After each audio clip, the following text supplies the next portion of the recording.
Ang yellow guys, nilagyan niya ng food coloring, minikos-mikos niya. Bakit yellow? Ba't lang tubig? Punaw hindi naman pala. At naglagay po siya ng itlog, gatas, at yung parang powder. Parang gagawa si auntie dito ng gelatin. Gagawa si auntie guys ng gelatin. Nilagay niya na sa hulmahan yung kanyang gelatin na mabubbles at nilagyan niya na naglagay siya ng itlog. At minikos-mikos niya yung itlog guys. Naglagay siya ng parang chocolate powder, tapos yung oil, tapos yung itlog. Ayan, tapos minikos-mikos. Gagawa si atin ng chocolate na parang cake something. Ayan, nilagyan niya na ng cheese guys. Tapos nilagay niya sa steamer. At ito naman ang guys, jelly. Tapos meron siyang mangga, hihiwain niya yung mangga. Ano kayong gagawin ni auntie dito sa mangga? Tapos ganyan. Tapos nilagay niya na naman sa yellow guys.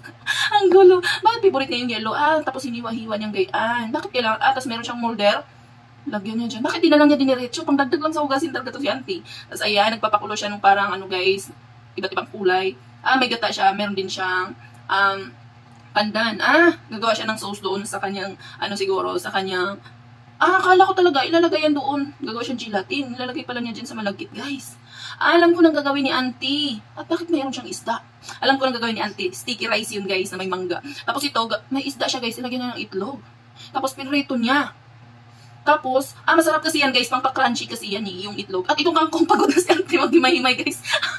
Nagsabay-sabay na lahat, Ginamitan na ng sangkalan. So, ayan, gagawa si auntie dito, guys, ng parang adobong kangkong. Ay, sarap naman. Tapos ito ngayon, nagbo-boil si auntie ng itlog. Tapos nilagay niya dyan. Tama yan, para mabilis balatan yung itlog. Ibabad sa yellow. Yan yung tama mo pong nagawa ngayon.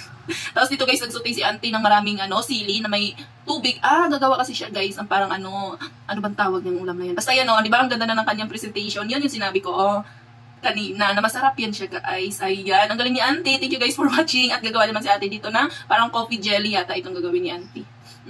Oo nga, coffee jelly nga. Nilalagyan niya ng yellow, guys. Tapos yung jelly ng kinudkud niya kanina. Ayan, thank you guys for watching.